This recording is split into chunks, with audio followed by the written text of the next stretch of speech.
Alright everybody, welcome back to Skyway Classics YouTube channel. We are now going for a ride in our 1994 Ford pickup truck, or as we want to really call it, the Lightning Tribute. Now, the reason we call it the Lightning Tribute is because it does have the wheels, front bumper, and in fact even the cool 2-inch cowl induction hood to make it a Lightning truck.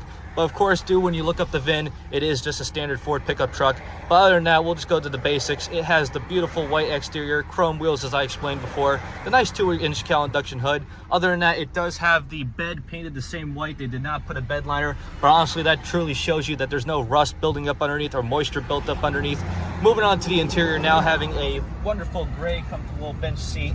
Cloth material, still smells as new as it did from the factory. You do have the rubber floor, so you never have to worry about that dirty odor from the fabric. Also, it is an automatic on the column. The power steering is beautiful. The power brakes are amazing, which we can show for you right now.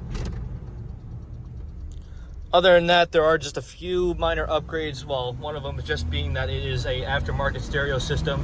As you do see, it does have the old-fashioned window cranks, not the window motors, which is technically better in opinion because you'll never have to worry about ripping the whole door panel apart when putting in the crank. But other than that, underneath the hood, it just has a V6. Of course, it is one step lower from the V8, but it must be better on gas mileage, almost like a V4. But other than that, it is a wonderful truck just to have either as a sports truck, work truck, or for your own personal needs. But other than that, now we're just going to get it safely turned around and up on the lift, so please stay tuned to see the underneath.